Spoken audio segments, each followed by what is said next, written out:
dose dupla aqui. Liguei aqui o. Gente, é muita Max, hein? Olha só, uma Max incomoda muita gente. Duas Max incomoda muito mais. Tem Max, tem Max no Instagram, tem Max aqui no Zoom com o Ricardo. Foi lá para o YouTube. Então, olha só, aquelas persistentes. Gente, se tem uma coisa para você começar a pensar em conexão com o eu sou, tipo, você pensa, eu quero me conectar com o eu sou, cara, você tem que entender que a persistência, ela parte daquele elemento da fé, que é um elemento muito fundamental, né? Para você poder acreditar. Você acredita, acredita, acredita. Isso faz toda a diferença, né? Então, aqui a gente está fazendo uma dupla. Estou aqui com o Ricardo. Então, se uma hora eu parar de falar com ele, eu estou falando aqui. Se vocês puderem entrar no YouTube, lá no canal do Ricardo também, Ricardo Cury, né? No YouTube, né, Ricardo? Isso, só Ricardo Cury que acha. Pronto, Ricardo Cury acha. Estamos aqui. Buscando alternativas para a solução imediata. É que é engraçado que, assim, no começo é tipo internet de escada, né? A conexão. De escada, lembro. De escada, você tem que fazer um esforço, né? De escada. Esperar um tempo, né? Esperar um tempo para aquilo. E é isso, né? E a gente pode ver até nisso, na própria conexão com o Eu Sou e a questão da conexão da internet, ela tem tudo a ver. Porque teve momentos em que o homem teve totalmente desconectado, assim, a grande maioria desconectado da verdade dele, né? A gente tem essa história muito forte na Terra, o homem desconectado, e por isso se criou tantas religiões para fazer essa função, né? Que é conectar o homem a Deus, né, Ricardo? Sim. E Max, conta aqui pra gente, tem muita gente que não te conhece. Conta um pouquinho da sua história de conexão espiritual. Como foi esse momento inicial que você começou a conectar, ou se você sempre teve isso? Como é que foi esse processo? Muito bem. Bom, o Ricardo está me pedindo, não sei se vocês estão ouvindo, quem está aqui no Instagram, né, para eu falar sobre a minha história de conexão espiritual, né, de como que começou esse ponto. Bom, tem um fato bem interessante no meu nascimento, até que eu estava falando lá com o seu amigo Adriano Calhau, né, que ele foi fazer meu mapa do nascimento, e aí ele recolhe vários dados sobre o nascimento e tudo, né? E eu dei os dados para ele. E, na verdade, tem uma coisa bem interessante no próprio nascimento, porque eu nasci exatamente 9 meses depois que minha mãe casou, né? Eu fui concebida na lua de mel e eu nasci 9 meses depois. E nasci em casa, parteira, né? Então tinha toda aquela coisa bem assim, a parteira fazendo o caminho. E a minha mãe tinha uma crença muito forte, que minha mãe era muito religiosa, católica, né? Então ela tinha essa coisa muito forte nela, que se batizasse e crismasse o filho antes de 24 horas, ganhava uma graça especial. Então eu nasci no sábado, quase meio-dia, e no domingo, 11 horas da manhã, ela conseguiu batizar e crismar, que pelo conceito da religião católica, o batismo e a crisma é uma confirmação do batismo que normalmente se faz mais tarde. Então, acho que aí foi um primeiro ponto que houve essa conexão, né? Porque ela não fez com nenhum dos outros 3 filhos e ela fez isso comigo. Mas aí, a minha primeira infância, desde pequena, eu tenho visões e audiência desde muito pequena, mas a minha mãe era muito católica. Então, ou seja, eu fui criada dentro daquele ambiente muito religioso. E sempre amava tudo que estava ligado com a religião, até o momento em que as coisas que eu via e ouvia, que não faziam parte do comum dos outros, começou a ser um problema.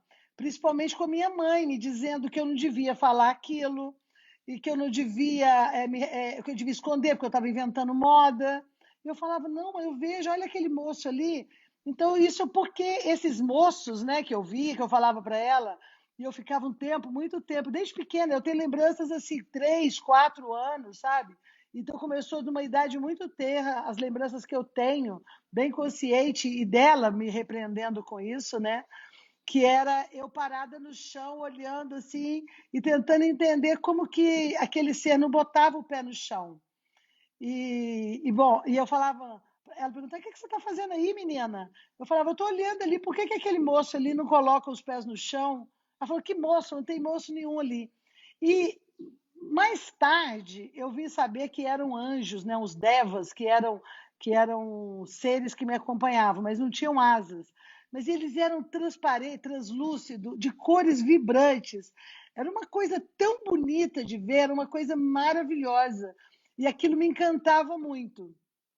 Então, até 7 anos de idade, a minha cena com esses seres, eu tenho as lembranças super lindas. Por exemplo, um fato que acontecia, muito comum, inclusive eles pensavam que eu tinha algum problema mental, né? Porque eu viajava, assim, tipo, acordada, eu saía, como se eu ficasse meio paralisada.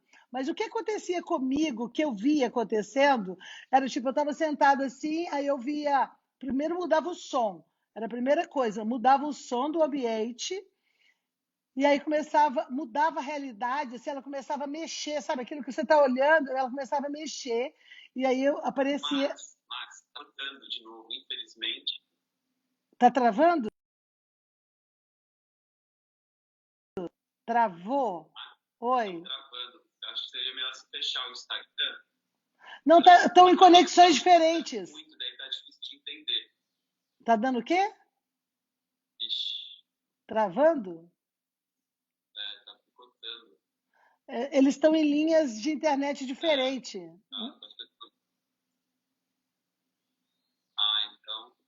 Então talvez seja a internet mesmo aí hoje que tá com uma questão, porque É, aqui as pessoas estão me ouvindo bem. as pessoas estão te ouvindo bem? Eu tô com duas internet, aí o Instagram tá numa e aqui eu tô noutra. Mas Aqui,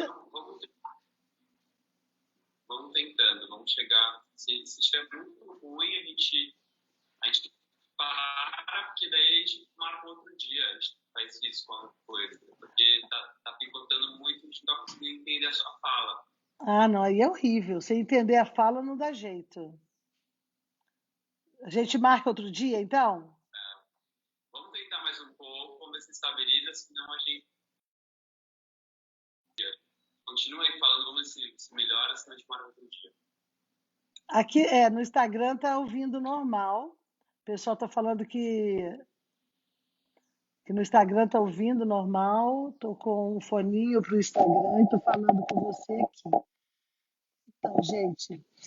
Bom, então, você conseguiu ouvir? Eu estava falando da minha experiência, né? Que era até 7 anos de idade, onde eu tinha as experiências que eu saía do corpo, né? Que depois eu fui entender o que era sair do corpo, porque na verdade eu ouvia o chamado e eu ia para algum lugar com eles, assim, fora da dimensão.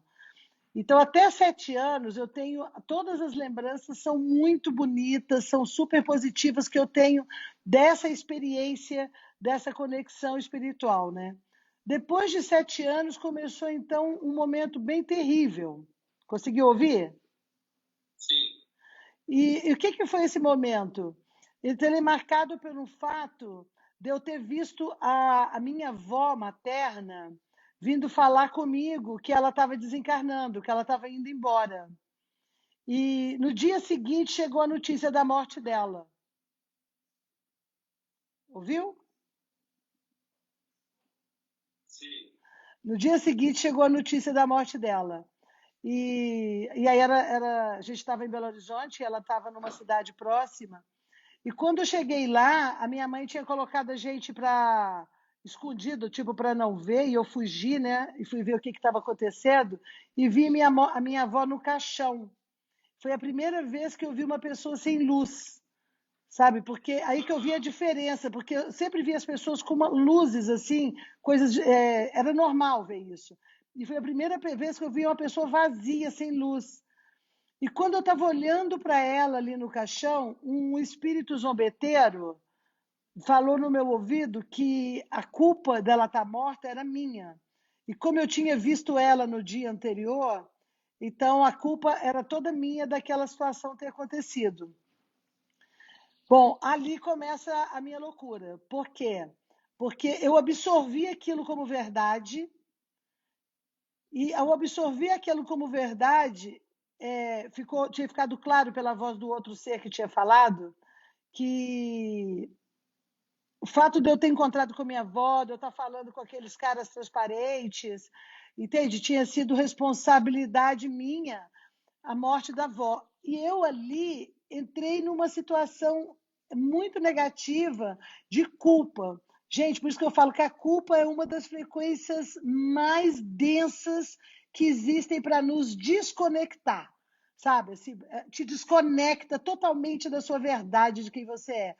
Eu entrei no processo de culpa e comecei então a afastar os meus amigos ali coloridos, né? Então toda vez que eles chegavam, porque era mais de um, eram 7, e toda vez que eles chegavam, eu falava: sai daqui, sai daqui. E entrei nesse período de rejeição. E de 7 a 9 anos, nesse período de rejeição, porque eu vou marcar 9 anos, Ricardo, porque foi quando as crises aumentaram, porque aí eu não parei de ter contato com fenômenos, só que os fenômenos eram muito negativos. Só que os fenômenos eram violentos, então aí eu já não dormia. Então, ao invés de ver aqueles seres translúcidos, então eu via seres sombrios, negros. E aos 9 anos, foi quando eu comecei a ter de 9 a 12 anos, esses 3 anos foram anos muito difíceis, porque eu comecei a ter um barulho no ouvido terrível, que minha mãe foi para vários lugares procurar ajuda, e era um barulho que era um som estranho. E eu tinha ataques durante a noite. E esses ataques mexiam comigo, inclusive sexualmente. E depois vinha saber o que era, porque eu não tinha ideia quando eu comecei a estudar sobre isso, né? E esses ataques também aconteciam durante o dia. Isso fazia com que o meu corpo todo se torcesse e parecia que eu estava tendo uma epilepsia, sabe? Então, esse período de 9, 12 anos, mais ou menos, esse ponto, então foi uma saga da minha mãe buscando médicos, psiquiatra, neurologista, fazendo exames e me levando para vários lugares assim da medicina para buscar uma solução. E isso acontecia, assim, por exemplo, muito na escola também, porque acontecia em qualquer horário. Então, a hora que começava a mudar o som, eu já sabia que mudava o som dentro do meu ouvido, mudavam as imagens e começavam a aparecer gente cortada, gente machucada, gente ferida.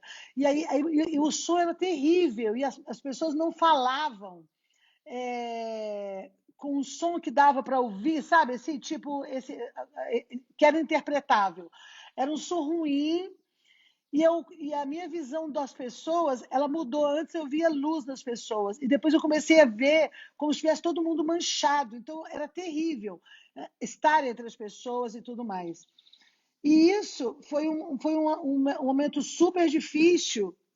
Eu lembro que da última crise que eu tive, que eu fui parar no hospital, que eu estava na escola, e aí eu falava para as pessoas: você está vendo aquele moço ali? E aí falou: não, doidinha, não tem ninguém ali, você não está vendo que não tem ninguém ali? Você é doidinha mesmo. Cara, essa crise foi terrível, porque eu tive que ser amarrada, que depois eu fui entender o que estava acontecendo, mas foi um momento muito tenso. Aí, a partir dessa idade, quando aconteceu aí com 12 anos, que foi a última vez que teve essa crise brava e tudo mais, aí minha mãe começou a falar: eu tenho que procurar alguma solução. E nessa idade de 12 anos, logo depois disso, quando quase com 13 anos, aí aconteceu um evento que marcou muito, que foi muito difícil, porque aí eu fui para o buraco mais profundo, assim, lá para o fundo do inferno, para o abissal do inferno, que foi eu ter sido estuprada por alguém da família, um tio próximo da família. E foi um estupro muito violento, e foi uma coisa muito difícil. E ali, naquele momento, aquele primeiro momento ali, eu vi o inferno dentro de mim. E eu não contei para ninguém, embora eu tinha marcas no corpo, mas não consegui contar para ninguém, porque eu fui ameaçada. E posso te dizer que os próximos meses depois disso, eu fiquei arquitetando, na verdade, foi mais ou menos um ano e pouco. eu fiquei num inferno tão grande porque eu arquitetava como que eu ia matar esse tio, como que eu ia matar ele. Eu não pensava outra coisa. Então, o meu sentimento é totalmente diferente, porque eu fui num lugar tão abissal. E concomitante a isso, eu sendo muito discriminada na igreja, discriminada hum, com preconceito, com discriminação. E eu falava assim, mas como que pode? Eu estou aqui na igreja, se Deus é amor, como que pode isso, né? Como que é isso? Vocês estão falando em nome de Deus e estão me discriminando, eu nem sei o que está acontecendo comigo. Só sei que aí eu criei um ódio também, quer dizer, com culminante, acontece isso e não tinha um apoio ali, cara, eu fiquei underground mesmo. Eu falei, cara, se Deus criou o homem, criou o inferno, criou o capeta e ainda pune, ainda condena, e vocês são os emissários, são os intermediários de Deus, eu sou do capeta mesmo, eu não quero saber. E aí eu comecei a ficar nesse lugar do tipo, não era nem ateia, eu era falar assim, cara, eu acredito, eu prefiro o capeta é muito melhor, porque ele já fala que ele é do mal. Ele não é que nem esses deus branquinho aí, que é bonzinho e tá te açoitando. Cara, eu passei muita revolta, você não tem noção. Aí virei roqueira, aí comecei a fumar, comecei a me drogar, comecei a trabalhar também com 14 anos, aí já estava todo nesse ambiente, né? E assim, isso foi um ambiente durante algum tempo da minha vida. Mas aí eu tive um momento da conexão que para mim foi muito significativo, muito importante, porque eu fiquei um tempo arquitetando como matar essa pessoa. E como essa pessoa andava armada, e eu sabia, né, porque ele fazia questão de exibir a arma dele no porta-luva, eu acho que aí fez uma grande diferença, que foi uma coisa de um estalo, sabe? E aí eu fui, liguei para ele, falei com ele que eu queria encontrar com ele, e fiquei toda sedutora, tipo, não, a gente podia se encontrar e tal. Ele falou, ah, vi que você gostou, né? Então tá, vou te pegar aí. Então isso já tinha passado o tempo que eu não tinha falado com ele, certo? Porque eu tinha 12 para 13 anos, aí já estava com uns 14 anos mais ou menos. Então passei assim, mais de um ano nisso. Foi um período sombrio. Para mim parecem décadas, quando eu lembrava lá atrás, tá? E aí, Ricardo, eu fui e planejei tudo, né? Então você imagina o ódio. Quando eu vejo uma pessoa com ódio no fundo do poço, na dor, assim, eu sei exatamente o que que é você estar no lugar de total desconexão, lá no seu coração, porque é no coração que a gente se conecta, né? E aí aconteceu uma coisa muito importante, porque quando eu quis ir para o meio do mato, um lugar diferente, não deixei ninguém saber o que estava acontecendo, que eu ia sair com ele, foi tudo escondido, super escondido. E eu arquitetei de matá-lo nesse lugar. E quando chegou dentro do carro, assim, que ele começou a querer me beijar e tal, eu falei, não, vamos pro lado de fora, fazer igual você fez da outra vez, porque eu tinha pegado um pano, me levado para o meio do mato, jogado assim o pano no chão, porque eu lembrava bem ele colocando uma toalha no chão e me jogando por cima. E aí ele levantou. A hora que ele levantou, ele saiu para um lado, eu abri o porta-luva. Aí eu abri o porta-luva, que era onde eu guardava, e ficava dentro de uma bolsinha de couro. Eu abri aquilo ali, e eu peguei aquela arma, cara. Aí quando eu saí do lado de fora, que ele veio todo com aquela cara de sem vergonha dele, eu peguei aquela arma e apontei para a cara dele. E eu falei, seu miserável, hoje que a sua vida vai acabar aqui. E ninguém vai saber como que você morreu. E ele falou, você tá louca? Eu falei, eu tô louca, eu tô louca. E agora, porque ninguém vai nem saber e não significa nada, você não significa nada para mim. Ricardo, a hora que eu tava tremendo, obviamente, mas era tanto ódio, que eu peguei no revólver que eu ia tirar, aí eu ouvi de novo, porque já tinha um tempo que eu só ouvia a voz daqueles caras distorcidas, aquelas vozes horríveis, que é o inferno. Gente, é o inferno ouvir tudo isso, era o inferno. Era de enlouquecer. Aí eu ouvi de novo aquela voz lá dos 7 anos. Ele manifestou no meu e falou: olha, escuta aqui. Se você puxar esse gatilho agora, o lugar que você vai, eu não vou poder te acompanhar. Mas se você não fizer isso agora, eu te prometo que nunca vou sair do seu lado. E aquilo eu fiquei naquele impasse, naquela decisão, né? Naquele momento tão difícil.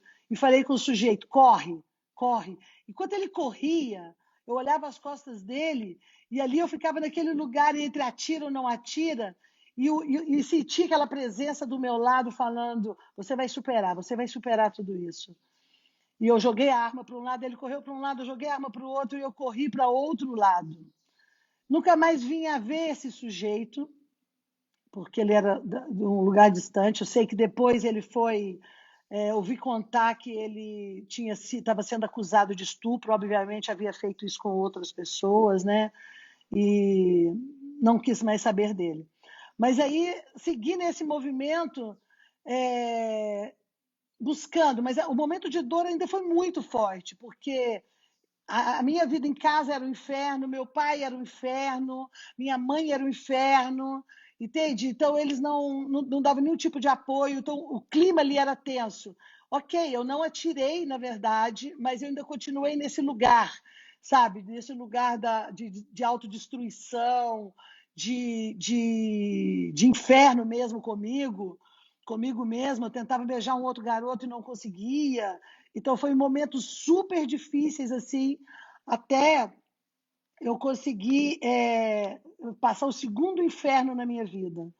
No segundo inferno, foi aí com 17 anos, e nesse período todo, eu conseguia estudar, nunca parei de estudar, eu conseguia trabalhar e conseguia me drogar. A droga da época, tá? Maconha, xarope, psicotrópico, essas coisas bobas de pobre de 40 anos atrás. Né? Então, nunca cheirei, nunca tive com essa química, né? Mas era cogumelo, era umas coisas assim. Mas era a busca da anestesia, sabe? Da anestesia para aquela dor. E meu pai era muito violento. Se você estiver vendo aí, pai, você lembra, né? Então, era sempre muito. E chegou num ponto que eu, nesse lugar, eu comecei a peitar ele. Então ele falava, você vai chegar em casa a tal hora, eu vou chegar o cacete. Chegava outra e eu apanhava, chegava outra e eu apanhava, e já chegava ali drogada, chegava bêbada, e ele olhava e ele batia, eu falava, mas só isso que você dá conta de fazer? Só isso, é só essa violência? E ele me socava. Bom, isso até os 17 anos, quando um dia eu falei, e durante todo esse tempo, eu pensava numa forma, então, que eu ia matá-lo. Então eu estava dentro dessa energia do ódio, né? Como eu vou matar meu pai? Como eu vou matar meu pai? Como eu vou matar meu pai? Pensei primeiro em colocar veneno de rato. Tinha muito rato em casa. Eu falei, vou colocar veneno de rato para matar ele. Depois eu pensei em fazer caco de vidro. O pessoal fazia muito. Márcia, essa conversa é tão interessante, tá tão interessante, você vai ficar cortando. Então, cortou. Tá cortando muito, infelizmente. Tá cortando demais agora. Tá tão bom. Nossa, as pessoas estão amando, estão querendo saber mais, só que assim, tipo, não tá. Ai, que pena. Que pena. Aí a gente vai fazer o seguinte, a gente vai deixar para um outro dia. Isso vai dar um gostinho de quero mais. Tenho certeza que as pessoas vão querer depois escutar. Eu quero escutar essa história, tá muito legal. Só que tá muito difícil de prestar atenção, infelizmente. Ah, então tá bom. Então tá, eu vou desligar aqui então a conexão. O pessoal do Instagram tá falando que tá ótima, então eu vou concluir isso aqui com eles, tá? Eu vou... Vou falar pro pessoal ir pro seu Instagram para terminar de escutar a história, então. Então faz isso. Então fala com o pessoal para ir pro Instagram, para eu poder acabar de contar essa história, porque eu vou chegar onde é a conexão, né? A conexão. Já sei, já tenho uma ideia, Ah, pessoal, vai pro Instagram, eu vou fechar aqui o meu Instagram aqui e eu vou colocar para te escutar aqui. Quem quiser vai lá no Instagram Marcos Tovar e vai pro Instagram da Max e quem quiser continua, fica escutando somente. Pronto. não, e o pessoal tá aqui, né? Conclui.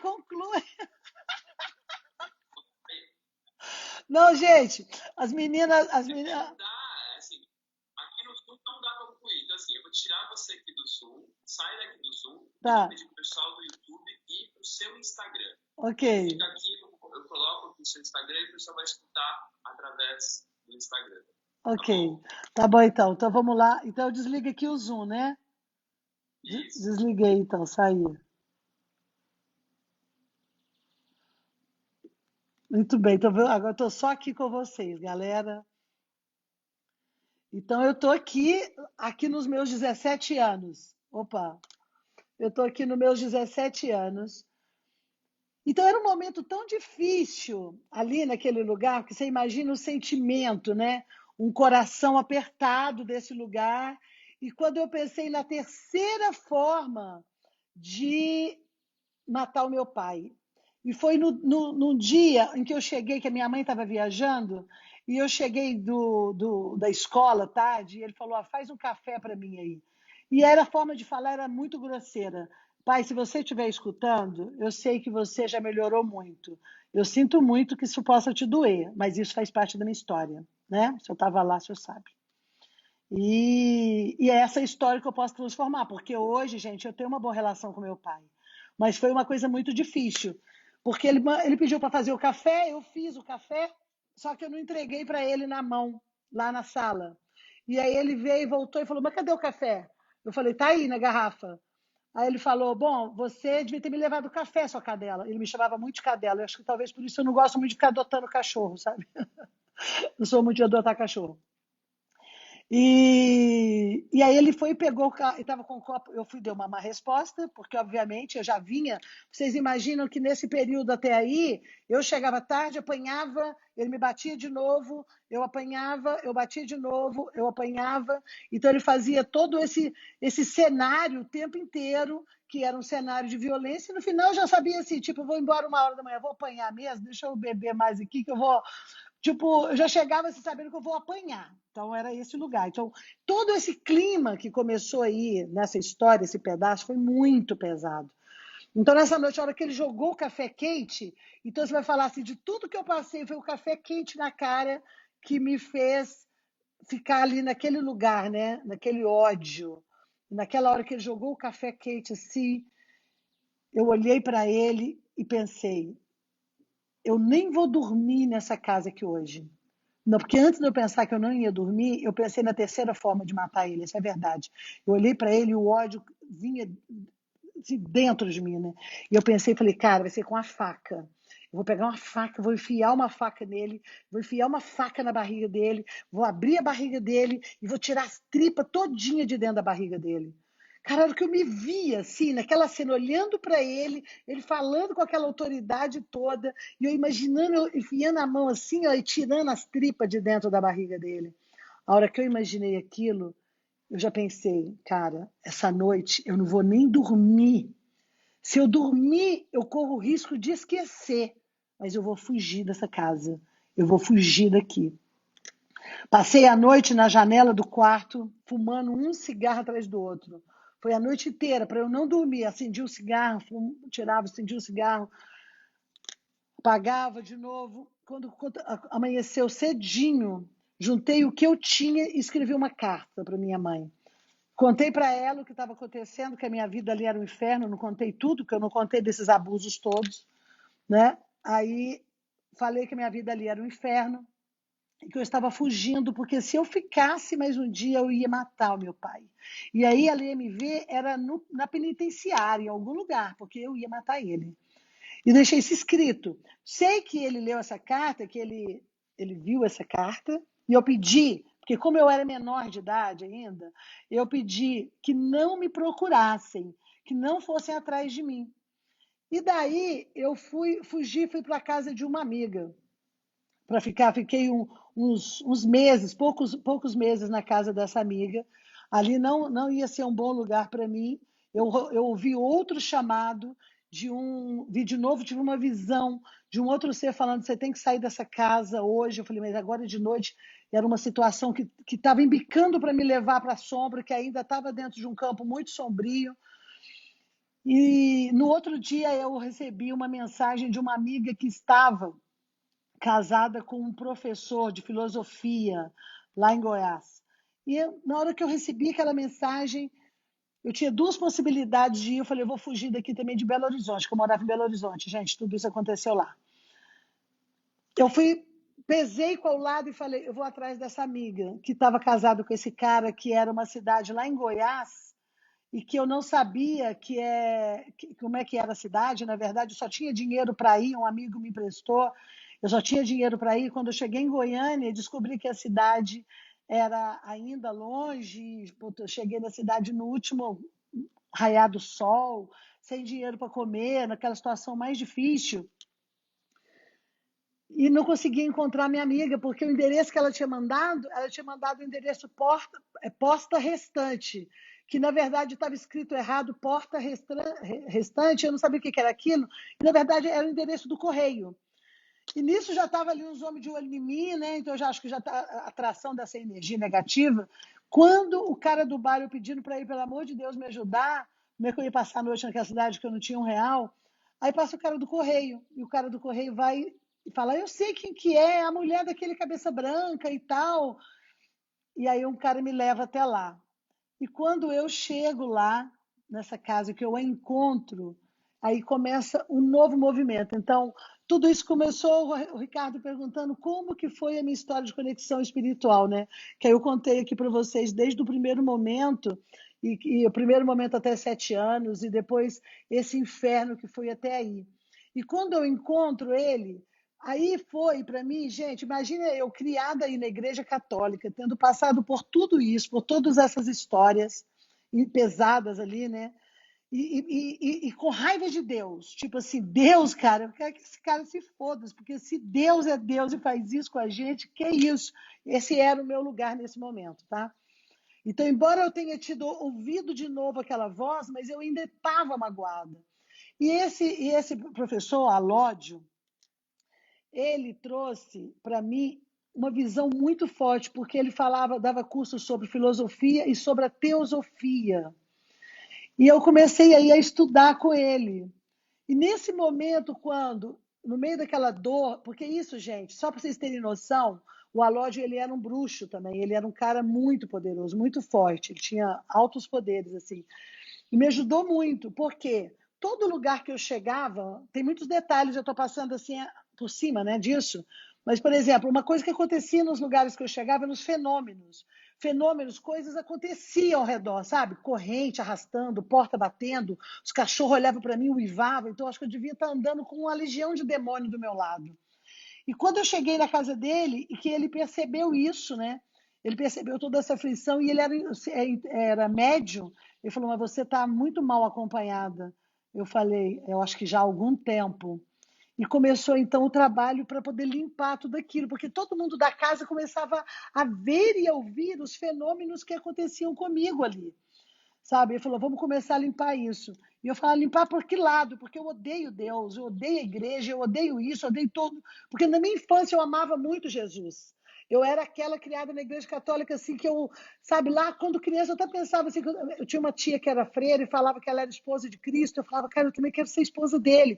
Então eu tinha um amor por Jesus muito grande, mas nessa construção inteira, eu fiquei com ódio de tudo e botei Jesus no pacote também, desse pacote todo. E ele começou a me ensinar, além das limpezas que ele começou a fazer, ele falou, seu coração está magoado, a sua mente está presa na ignorância. Vamos estudar. E eu comecei a estudar a teosofia. Gente, quando ele me dá a primeira aula, quando ele me apresenta Krishnamurti, que foi assim o primeiro momento de contato com Krishnamurti, e eu falei, se eu sou louca, pelo menos eu não sou louca sozinha. Tem mais alguém louco aqui. E muitas das palavras que eu via de Krishnamurti, elas eram palavras, pensamentos que eu tinha como parte de mim, sabe? Coisas que eu pensava e que não encaixava, principalmente que era a liberdade do homem, de você ser livre para escolher, ser livre para ser você. E eu pensava, assim, com um pensamento suicida, óbvio, né? Eu sempre fui uma suicida em potencial quando eu entrei em tudo isso. E eu pensava, deve ter um sentido para a vida.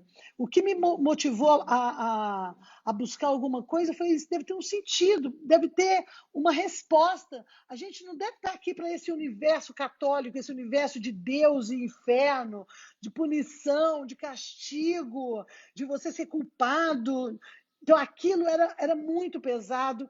E eu pensava, se isso é verdade, então eu prefiro morrer do que viver isso daqui. Então, quando eu faço essa viagem, encontro ele, entro nesses estudos, eu começo a ver que aquilo não era único, né? Que aquela verdade ali que estava trazendo existia uma outra verdade. Então ali eu começo o meu caminho. Nesse caminho, eu conheço depois Helena Blavatsky, que para mim foi assim, tipo, alento, né? Primeiro, os estudos sobre a vida de Krishnamurti, sobre o pensamento dele, depois a teosofia Blavatsky. Blavatsky sendo aquela mulher naquela época, o que ela fez, sabe? Assim, se você não conhece Helena Petrovna Blavatsky, que é fundadora aí da teosofia, uma mulher espetacular, vá, leia, clica em vídeo, saiba dessa mulher que foi tida, que também recebeu muito preconceito, muita discriminação, mas tinha um alto nível de vidência, sofreu com tudo isso, mas é uma autoestudiosa. A partir daí, eu falei, eu me encontrei, porque aí eu me encontrei no mundo das mulheres também, sabe? Aquela mulher forte, poderosa, eu falei, é possível. Depois veio outras, como Mabel Collins também, que com sua luta, que era fantástica. Então, e daí todos os estudos foram me levando a limpar todo esse campo. E eu fui aceitando, né? E eu consegui fazer as pazes com o Cristo através desses estudos. Eu lembro que foi um trabalho muito lindo com a Lódio, dentro disso, né, de limpeza, de várias coisas. E quando ele falou, hoje você vai fazer as pazes com o Cristo.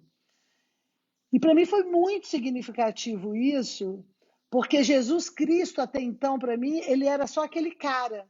E naquele momento, quando ele fala o Cristo, é um estado de espírito, é uma conexão que só é possível ser feita pelo coração. E então Jesus de Nazaré, ele não é ele se transformou no Cristo. O Cristo é o estado de espírito que ele atingiu, como Buda, como Siddhartha Gautama, também é o Buda. Existem outros Budas. Buda, o Cristo, é um estado de espírito atingido pela frequência do coração. Oba, quando ele fala isso, ele falou: o seu coração foi magoado, profundamente magoado. E você acreditou em tudo isso e está na hora de você se conectar com essa dor. Então ele passou nessa história comigo, toda a história do Jesus, do que sofreu de repressão e tudo mais, pegou vários dos conhecimentos, segundo os apócrifos, que era uma visão diferente, né, da religião. Então ele falou, olha, você teve uma visão católica de Jesus. Vamos ter uma visão apócrifa de Jesus, que são evangelhos que olham, que foi retirado da Bíblia, né? E daí falou sobre Maria Madalena. Maria Madalena, ela não foi essa mulher qualquer. Maria Madalena foi uma apóstola, uma mulher de saber. Então, esse encontro novamente com esse masculino, o Cristo, o estado de espírito com essa visão desse outro lugar, com outras informações, com outro olhar, e com todo o conhecimento que tinha, me levou novamente a um estado de conexão. E eu entendi que a conexão mais forte estava no Deus dentro de mim, e eu aceitar que eu era aquela luz, aquela consciência, e eu trabalhar no sentido de manifestar o Cristo dentro de mim. E aí começa a minha verdadeira ponte de conexão. Depois desses estudos, eu fiz o último trabalho, isso tudo a gente está chegando aí, né? 20 anos, né, gente?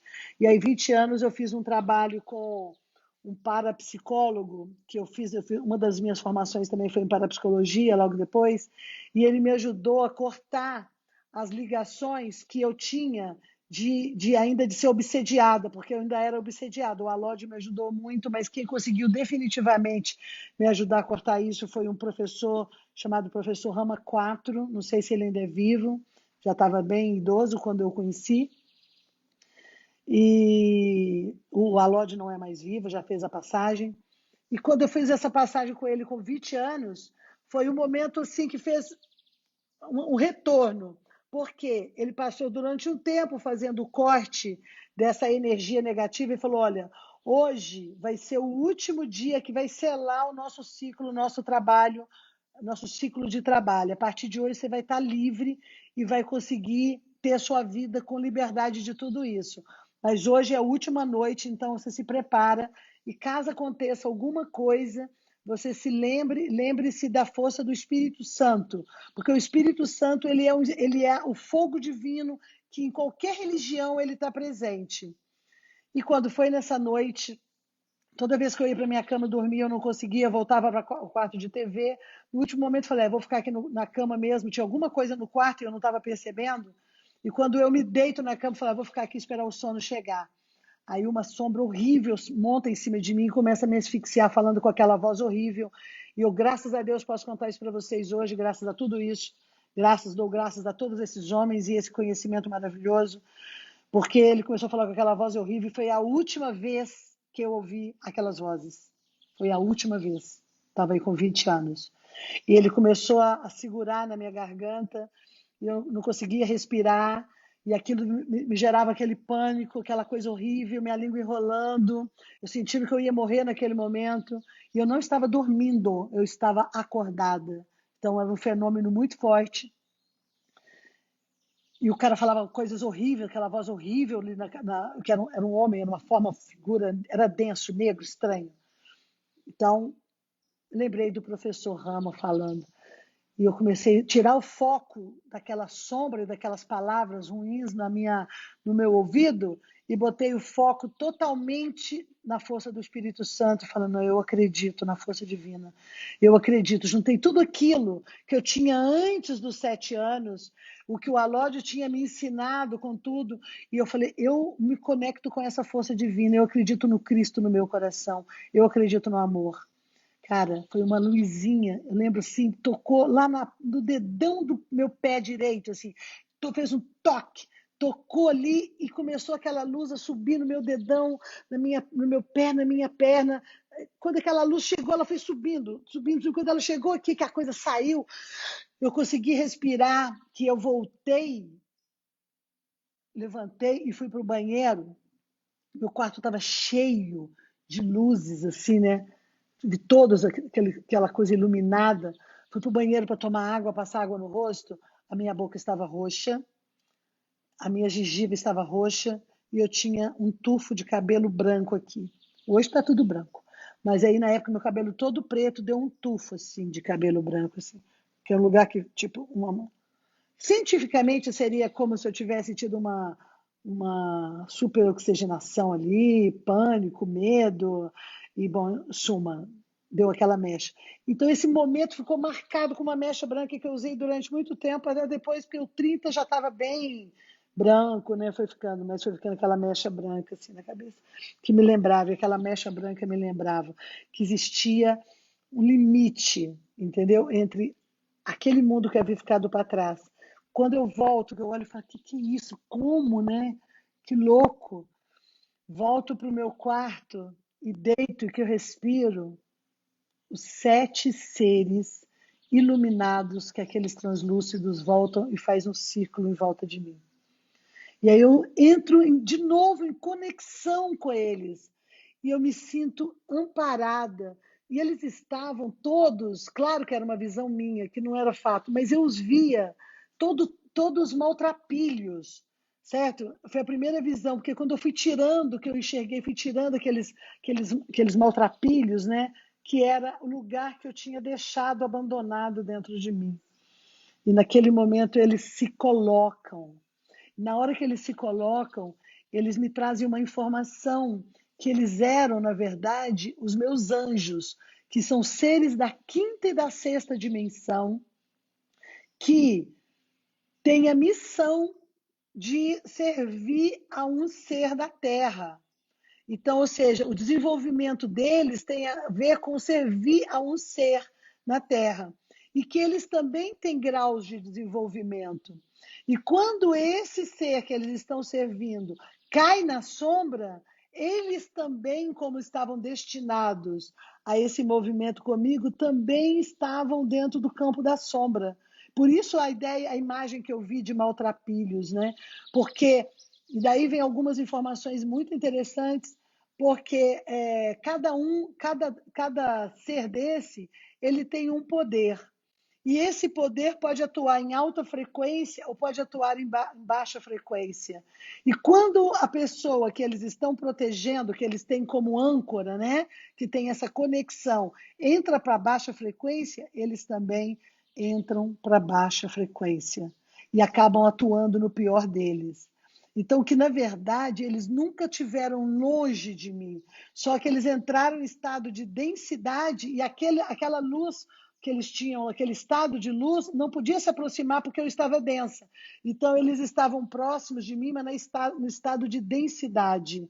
Isso significa que, por exemplo, um que tinha o poder, né, que é Merheus, que tinha o poder na frente de clareza e de lucidez, na sombra ele tinha o poder, então, de estar mais entorpecido, que era o que, então, aumentava a coisa do topor em mim, porque estava conectado comigo, ainda estava conectado.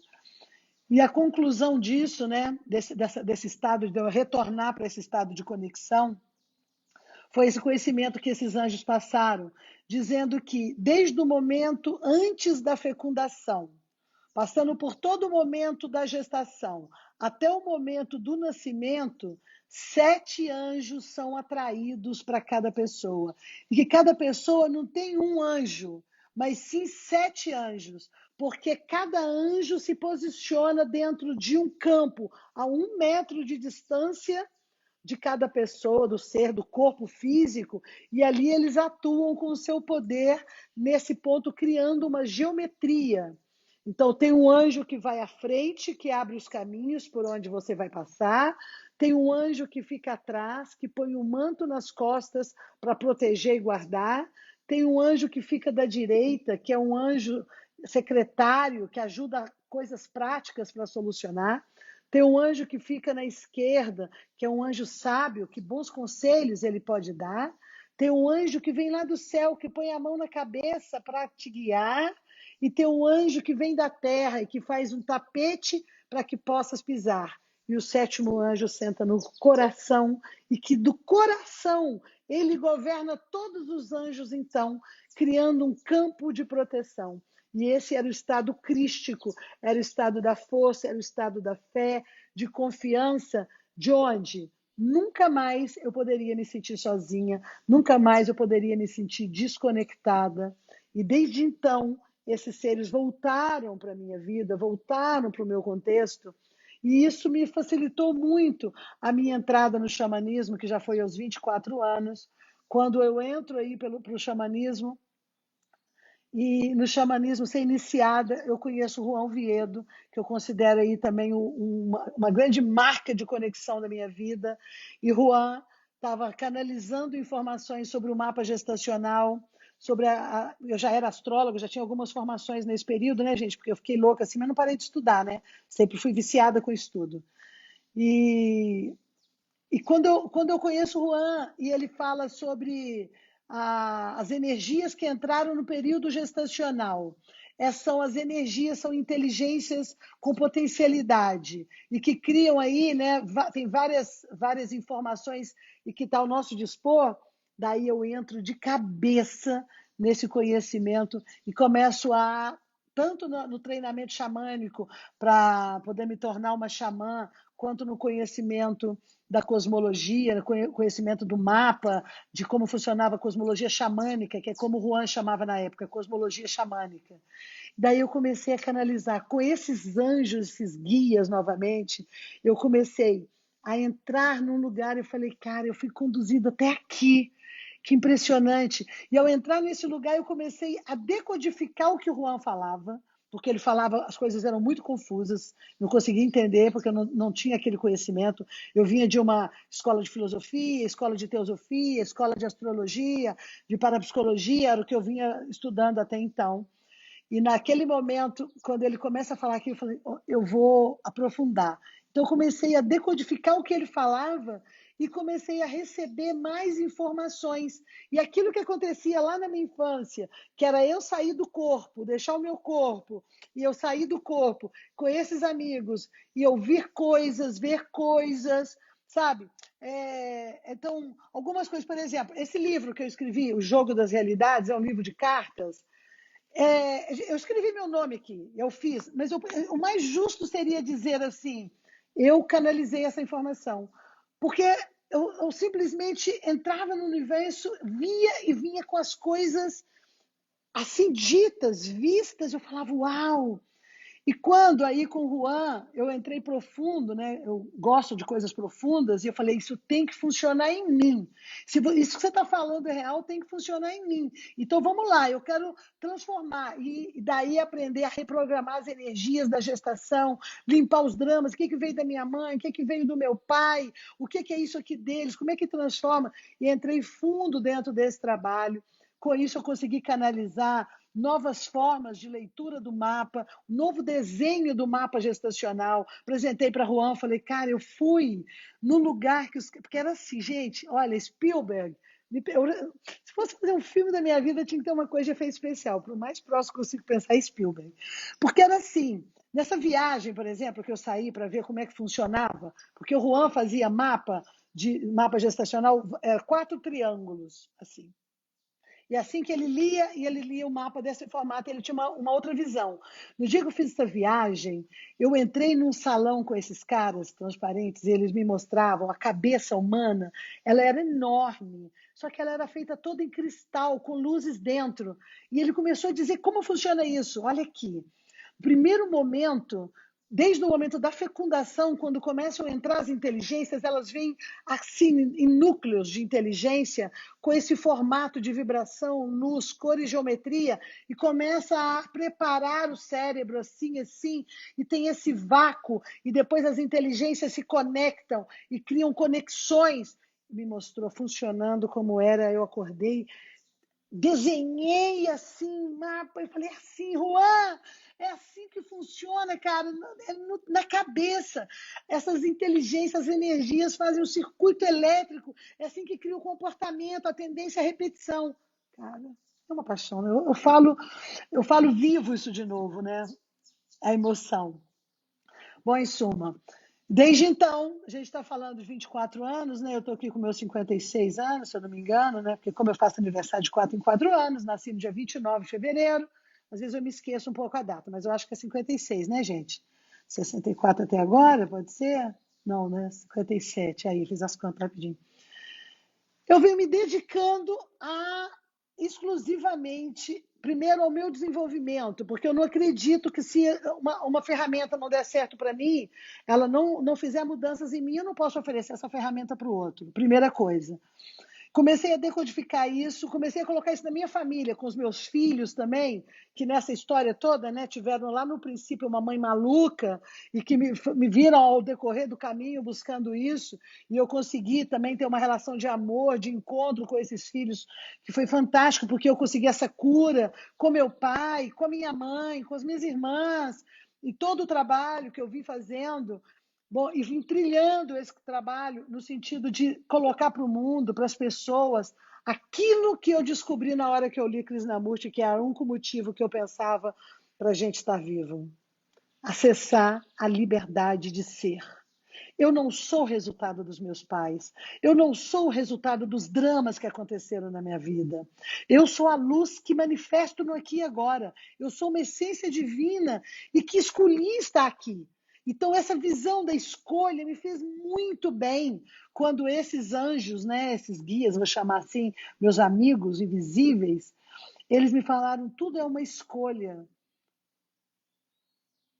E ficou mais fácil de entender, inclusive o bem e o mal no coração de cada um.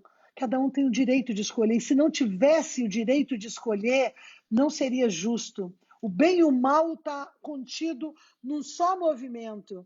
Então, não tem nada de bom que não possa ser ruim um dia, e nada de ruim que não possa ser bom um dia. Vai depender de você o que você vai fazer com tudo isso.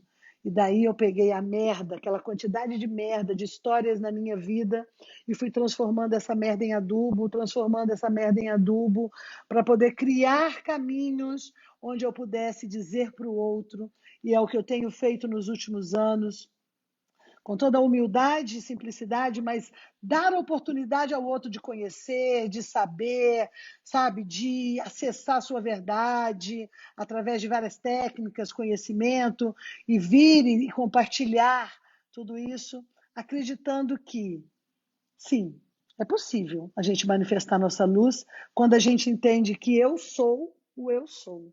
Eu não sou o meu corpo. Eu não sou o resultado dessa história toda.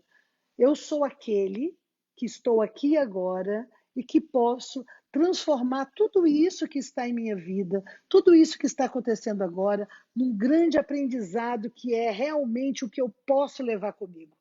Porque eu não posso levar comigo nada do que eu tenho aqui em minhas mãos. Eu só posso levar comigo quando eu sair daqui. O eu sou é aquele que sai daqui. Eu sou aquele que era e que sempre será. A luz divina, inesgotável, imortal. Esse é o eu sou. Eu sou o eu sou. E quando eu sou sair dessa carne, a que muito agradeço para viver e manifestar através da terceira dimensão, para experimentar e colocar na prática o conhecimento que eu tenho até então, para saber se o conhecimento abstrato aqui na prática ele é real e ele só pode ser colocado na prática, na prática. E diante dos desafios. E os desafios são exatamente a grande oportunidade de tornar a história da sua vida maravilhosa. Às vezes eu encontro pessoas que querem ser importantes para o mundo, fazer uma coisa importante para o mundo, e não se vê uma pessoa importante. Acredite, seja lá qual for a história da sua vida, ela já é a melhor história que você tem. Seja você uma pessoa que passou pelas dores, como eu passei, e eu passei um resumo bem superficial aqui para vocês. Seja você que tenha ficado numa gaiola de ouro e sido paparicada, as dores, elas são as dores que constroem a nossa vida, porque elas são o palco que nos oferecem de oportunidade para ceder à dor, ser refém dela e ficar com esse amargor raivoso e magoado no coração, ou pegar a tua dor e acreditar que ela é uma ilusão. Por que se fala que a dor é uma ilusão? Porque quando você olha para a tua dor, desse lugar do eu sou, porque o eu sou não sente dor. Quem sente dor é o físico, e quem mantém a dor presa no coração é a ignorância, que cega, que mantém aqui a revolta, e o coração está dominado. E o coração é o primeiro órgão que é construído na gestação. É o primeiro a bater. Nele tem células neurais, então ele pensa, ele manda estímulo. E acredite, pensávamos que era a mente que influenciava o coração. Não, é o coração primeiro que influencia a mente. Sim, a mente pode influenciar o coração, porém, primeiro é o coração que influencia a mente. Então, nesse caminho de encontrar esse coração, para encontrar o eu sou aqui dentro. Então, minha sugestão para a gente encerrar é que você pegue a história da tua vida. Pega as coisas mais dolorosas da história da tua vida. Pega todos aqueles desafios, desde o momento da fecundação, do momento em que os seus pais se encontraram, o motivo, se você foi abandonado, se você foi abusado, foi maltratado, foi super protegido, se você foi traumatizado, tudo, pega a meleca toda, pega tudo isso, porque tudo isso já está dentro do seu coração, impedindo que a luz se manifeste através dele. Tudo isso já está dentro do seu coração, roubando a tua energia vital e impedindo que você seja quem você é de verdade. Esse é o eu sou. Pega tudo isso, olha para tudo isso e olha carinhosamente para cada dor. O que eu tenho para aprender com cada uma dessas dores que eu vivi até agora. Abraça essa sombra dentro de você e aprenda com cada coisa. Aprenda. E o que vai te ajudar a perdoar, o que vai te ajudar a perdoar é a aceitação. Então, quero te convidar. Aceita. Aceita que você é uma luz divina, espiritual, imortal, que seus pais não te fizeram. Aceita que você é o eu sou. E você veio do Pai Céu, veio do grande mistério, e você vai retornar ao grande mistério. Uma coisa é certa, eu vim do grande mistério para viver uma temporada sob os cuidados da Mãe Terra. E eu vou retornar ao Pai Céu levando daqui apenas a experiência. E por isso, até o último momento de vida.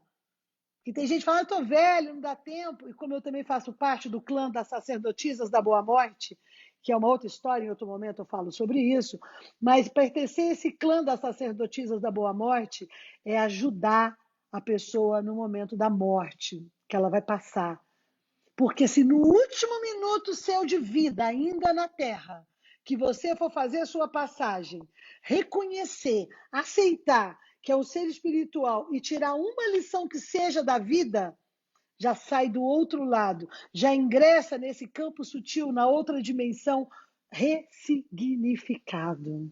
Porque se você morre com tudo isso no coração, com tudo isso que te nega a verdade, e você acredita que você é a dor, ou você botou tanta casca grossa em cima de você, que você está na defensiva e é a mesma coisa, ou se você está fugindo de tudo isso, tudo é a mesma coisa. Quando você faz essa transformação e você abre tudo isso, você definitivamente se conecta com a verdade. E é a sua verdade que vai te conectar a esse campo do Pai Céu. Você, quando voltar, então você vai embora. E quando você for embora com o coração apertado, a primeira coisa que você vai ver, quando entrar na dimensão sutil, vai ser essa escuridão. Por isso que até o último momento de vida, se você transforma, você já entra num outro lugar aqui na barriga de Deus, né? No grande mistério, assim a gente chama, pode dar o nome que quiser, fonte divina, grande mistério, dimensão, o que você quiser. Eu sei que é de cá que viemos e para cá voltaremos. Então a conexão é exatamente esse lugar. E durante a história, muitos vieram trazendo para a gente alguma noção disso, algumas palavras, a filosofia, profetas, apóstolos, mestres, mestres de todas as formas, todos. Mas se você não ouvir o seu coração e olhar para ele e falar, hoje eu vou curar meu coração. Eu acho que é isso, é o eu sou. Eu sou aquele que sou, eu sou aquele que está e eu sou aquele que vai embora a qualquer momento. Eu sou o eu sou.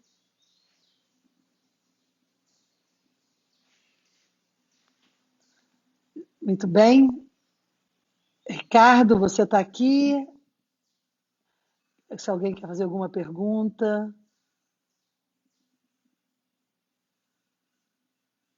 Muito bem. A gente está hoje. Não, meu pai e minha mãe, não, eles não me obedeceram. Eu voltei com 20 anos. Voltei e perdoei meu pai. Me perguntaram isso. Aí, quando eu voltei, posso contar isso, eu falei pro meu pai, pai, quero te agradecer de você ter sido um filho da puta comigo. Porque com isso eu aprendi o caminho de ser guerreira, né? Então eu agradeci, consegui fazer isso, agradecer. E hoje eu sou grata. Ele liga e diz que me ama, eu amo, consegui ensinar para minhas irmãs a perdoar. Porque é isso, eu acho que o mal contagia, mas o amor também contagia. Hoje eu sou. E eu sou aquele que eu escolhi essa família, eu escolhi essa história, eu escolhi através disso a oportunidade de transformar, eu escolhi esse caminho. Então, vocês que estão aqui, né, nessa live, que hoje estava aqui conectado ao Ricardo Cury, que é o motivo que deu para falar o eu sou, vocês que estão comigo desde o dia 1º de janeiro, fazendo aqui um trabalho de balanço, né, porque vai começar um novo movimento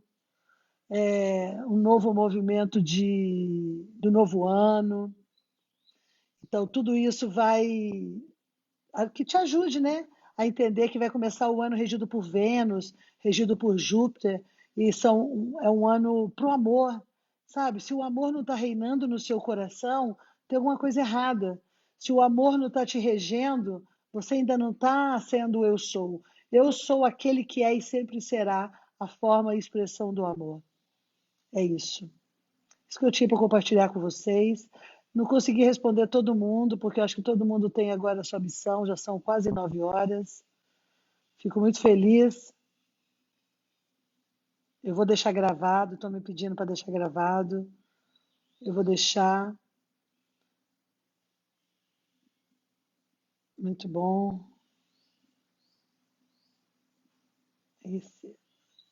Ricardo, você está aí? Não estou te vendo.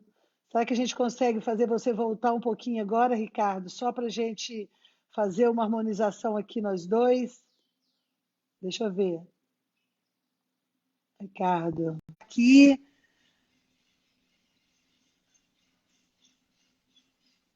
Ricardo. Oi, Max. Conseguiu? Opa, conseguiu voltar. Vamos ver se vai. Vamos ver se a gente consegue finalizar. Você estava comigo até agora, Ricardo? Eu tava te escutando tudo. Tava aqui fazendo a vitamina C. Ixi.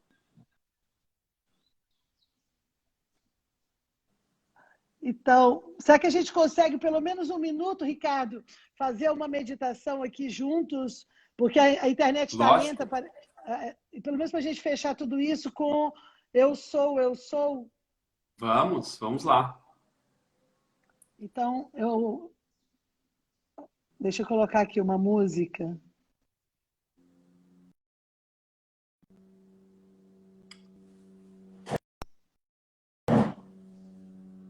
Tá todo mundo ouvindo? Todo mundo ouvindo? Eu ouço.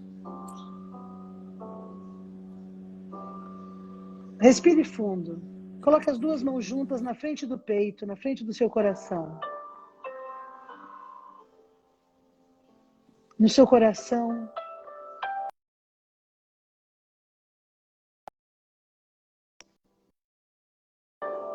respire e se conecte com a energia do seu coração no aqui e agora.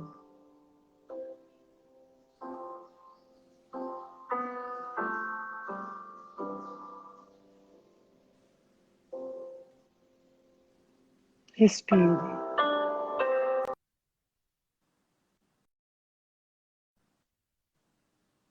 Do seu coração tem uma conexão ligando você direto ao centro da sua cabeça. Uma bolinha de luz no centro da sua cabeça.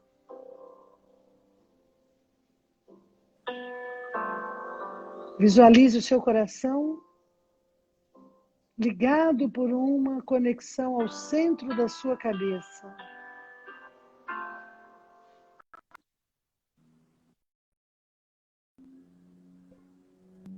Uma outra de luz a 1 metro acima da sua cabeça.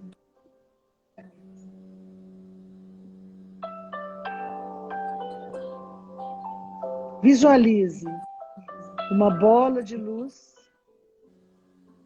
Visualize uma bola de luz a 1 metro da sua cabeça, conectada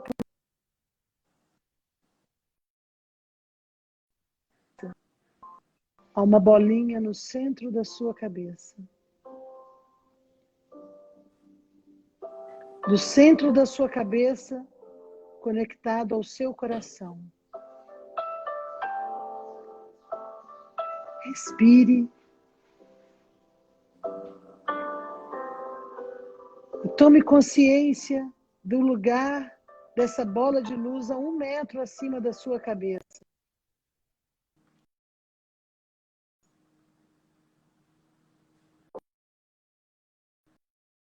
Você percebe o seu coração, percebe a bolinha de luz no centro da sua cabeça e percebe que a conexão para o alto, a bola de luz que está no alto.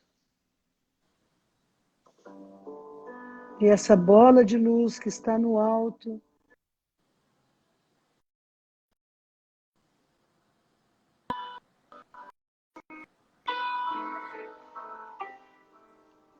você se conecta com a sua verdade. Reconhece o eu sou. manifestando nessa bola de luz acima da sua cabeça. O eu sou, que veio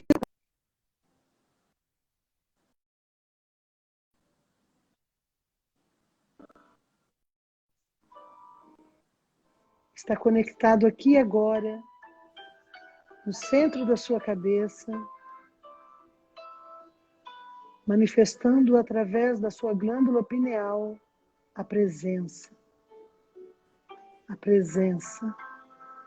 A presença no aqui e no agora. A presença.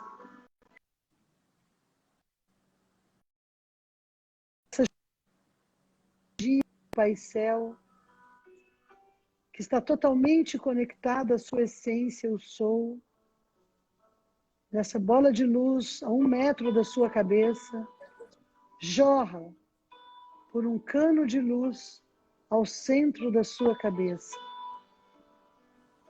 Jorra do centro da sua cabeça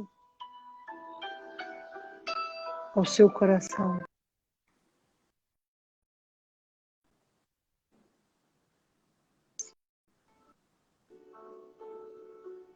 Aqui e agora, seu coração recebe a luz que vem da glândula pineal, que vem do eu sou, que vem do Pai Céu. Sinta. Sinta que você é a presença divina no aqui e agora.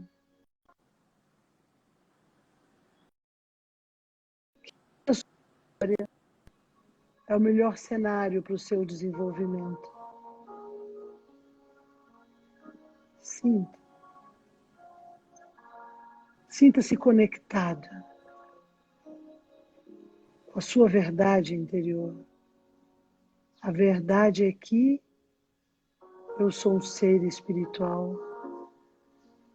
A verdade é que eu sou um ser.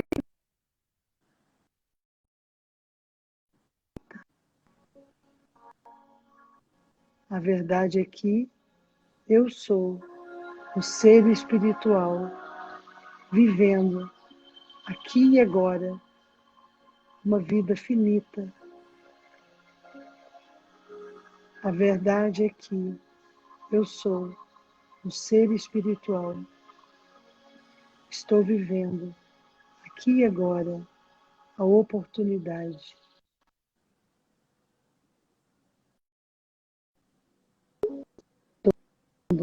Aqui e agora a oportunidade de materializar a luz que sou no mundo.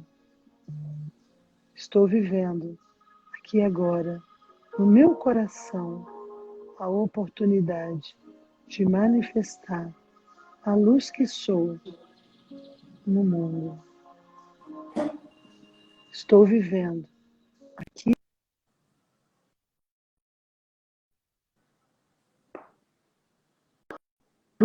sou no mundo.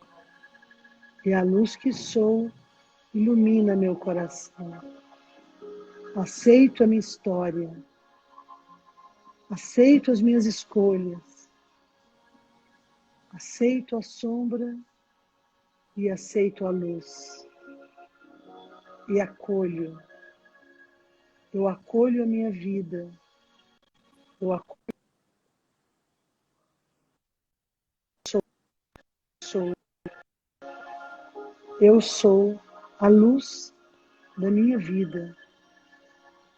Eu posso, eu quero iluminar a tudo e a todos sem nenhum esforço. Porque eu sou o eu sou.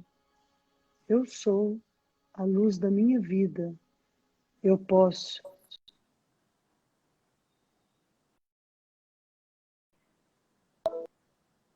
Esforço. Sinta o seu coração recebendo essa verdade. Sinta no seu coração a aceitação da sua luz e da sua sombra. Tudo é muito rico. Tudo é muito precioso, porque você é precioso, porque você é rico. Eu sou.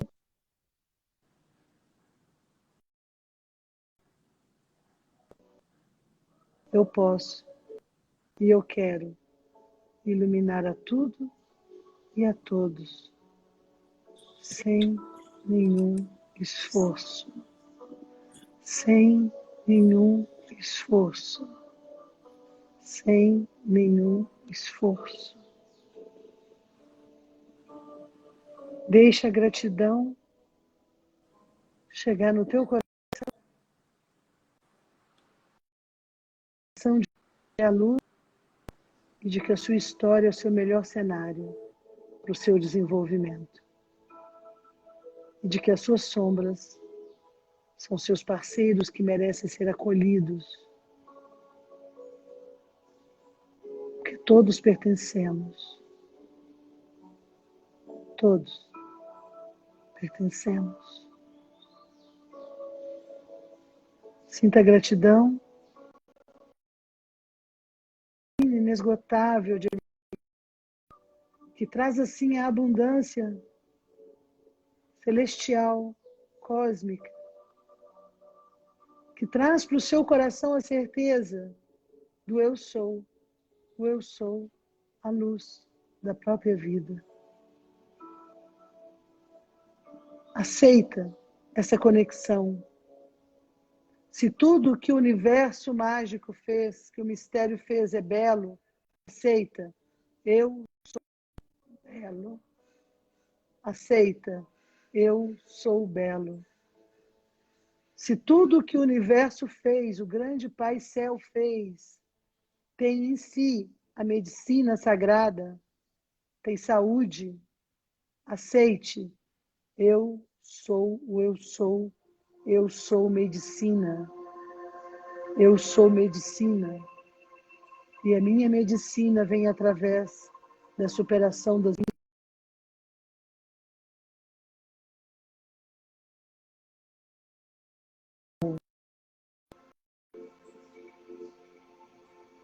Aceite essa conexão do eu sou e agradeça, completa e profundamente. Aceita. Aceita. Eu sou abundante. Tudo que o Pai Céu fez,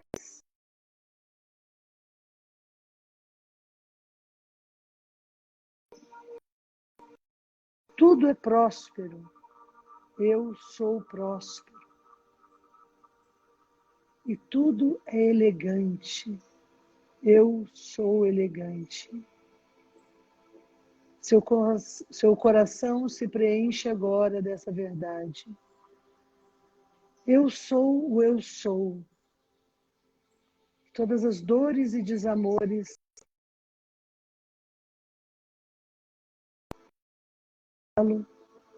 Eu sou medicina. Eu sou abundante. Eu sou próspero. E eu sou elegante. Eu sou a luz da minha vida e ilumino a tudo e a todos sem nenhum esforço. Eu sou a luz da minha vida, eu ilumino a tudo e a todos sem nenhum esforço.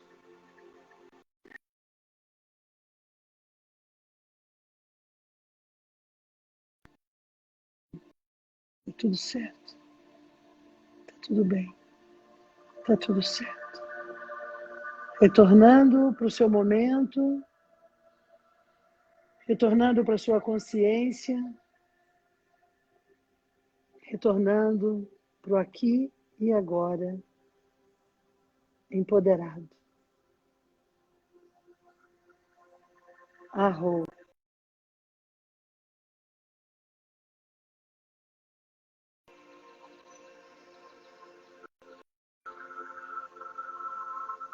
Que a graça do Pai Céu e da Mãe Terra esteja com vós.